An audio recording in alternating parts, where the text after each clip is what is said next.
tough, man. They've had some bad losses this season. They have. I don't want to say this is the worst loss. It was among them. I think it, to me, might be the most painful.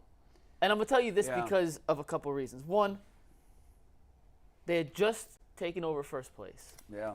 They were a game away from being 500. This elusive 500, which a team should never crave to be 500 this late in the season. But they are one game back.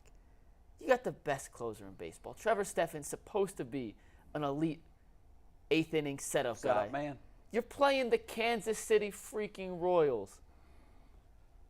And the thing you left Jose Ramirez steals home. That right there was and like. We somehow, and I say we somehow, there is no.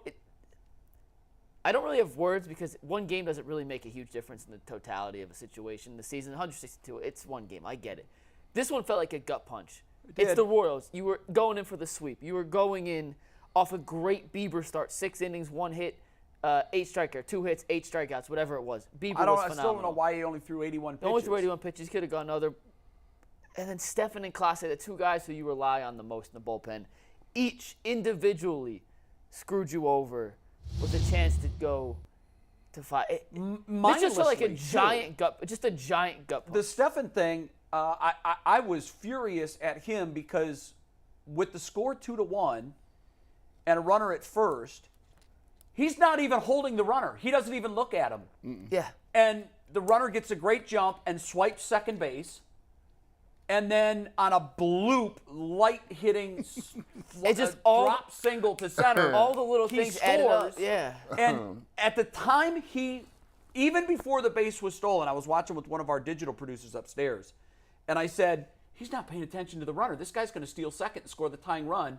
And it's out of negligence. On the very next pitch, he goes, he swipes the bag, base hit to center, game tied. That never should have happened. No. And then what really had me upset is I know it's still 2 out of 3. Yeah. And the Royals get paid too. They're not a great team, but they've got players over there too. But what really drove me nuts was Jose Ramirez clearly, starting at second base, took the game into his own hands. He knew the situation. Chapman's throwing seeds. Guy still throws 102. He knew that they weren't going to be able to get a hit. So he's in position now at third base to score the winning run. They had a lefty up, because I had thought about, man, if anybody would do it, it would be Jose.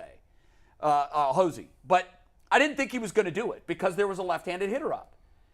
And the pitcher throws 102.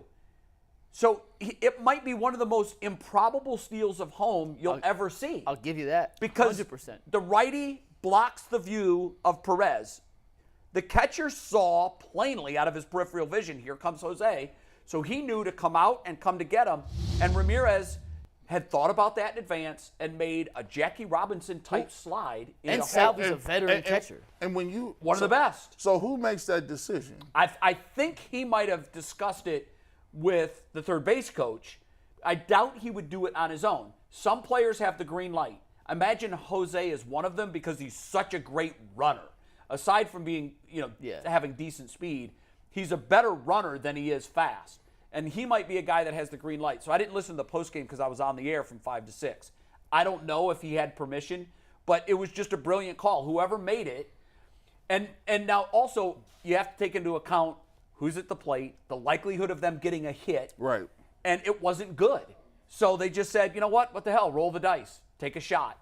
And you saw the slide. Can we show that play again? The slide was one of the best slides I've ever seen in my entire life, considering the situation. He's stealing home on a guy that throws 102 with a left-handed guy at the plate, and he immediately knew he never got touched. Oh, go ahead, rewind that. Yeah, he didn't touch me. Yep. He was nowhere close. Unbelievable angle right there, by the way. And by the way, the ball he's throwing 100 miles an hour. That ball was there in a blink of an eye. Without question. So Jose Ramirez has to be at least 3/4 of the way. Yes. And he slid from East Lancaster, bro. He slid. Well, he had a giant lead too. Just like Steffen wasn't holding the runner at first. Right. Chapman essentially forgot. I mean, look how far he is before. He's a lefty too, so his back is to him. But give Jose credit. in previous pitches, he had picked up that, he's not even looking over. Yeah, Yeah. that wasn't a slight on Jose. I'm just right. saying he was Right, able to get right. a giant jump. That's how he beats a 102-mile-an-hour fastball to the plate. I mean, look where he is. And his move is not quick. He's big leg he's kick. always had this delayed hold with his kick leg where he brings it up and he almost pauses. You see a lot of Asian pitchers do that. Mm-hmm. He holds in that position, and I'm sure Ramirez was doing the math while he was on third for the first pitch, saying, I can do this. Yeah. I can get there. And The fact they blew that's why that's why I was so high. it was just the I went from being culmination- up yeah. here to down here. And it was the culmination of little things. Not holding the base runner. Yeah. The softest of soft bloop hits. Even Then the you game-winning hit that scored Yeah. the of, winning of run. Clase was It was just a little bloop down the left field it just- line. And I'm not It just worried about hurts. Clase. I'm worried about Stefan. He's had some bad outings. yeah. And, they paid him handsomely in the offseason. I still like the deal. But it seems like here in the last couple of weeks, he's hit a few rough patches. I want to say he walked one of the hitters, which you just can't do in a situation like that. He didn't. Oh, no, he hit a guy. He hit a batter.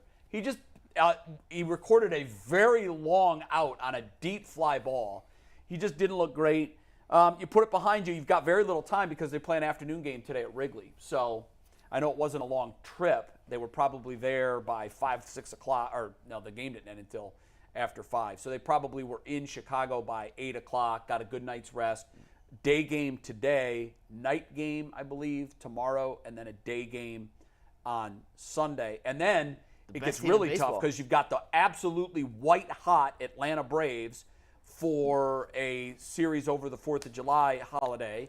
And then they get Kansas City home. One good thing that I think sets up well for the Guardians as we look forward to the initial question, will they be in first place at the All-Star break? They will. They're still the best team in the division. The Twins are starting to regress. So I think they will be in first place solidly by a game or two at least by the All-Star break.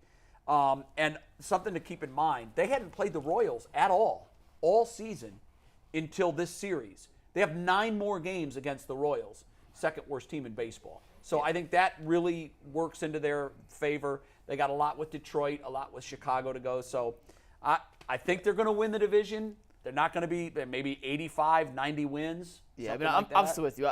We talked about it yesterday. I don't think it's a World Series roster. I don't No. think this team has a deep playoff run in them, but they're the best team in the AL Central. And I was optimistic.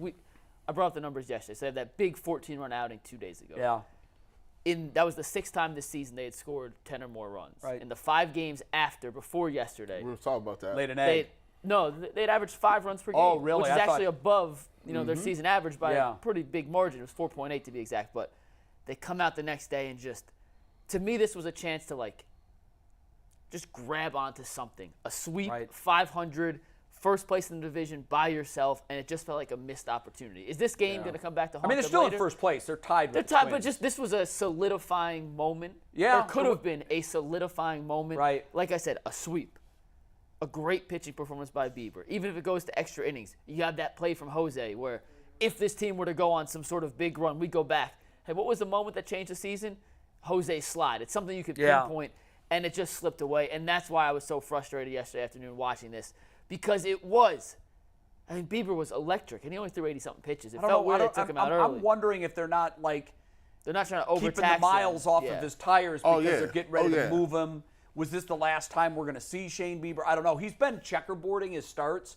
A really good one, a not so good one, a really good yeah. one, a not so good one. And I'm wondering if the Guardians have seen that pattern and they're thinking, let's get him out of there while he's still got a great start, and Yeah. let's move him before his next start. So I was theorizing that could have been his last start as a Guardian yesterday. I hope it wasn't. I hope they That's keep so him. unceremoniously. Like, that's just I kind of know. right. Like, you just don't know when you're done. Like, it's crazy. Yeah, I Yeah. know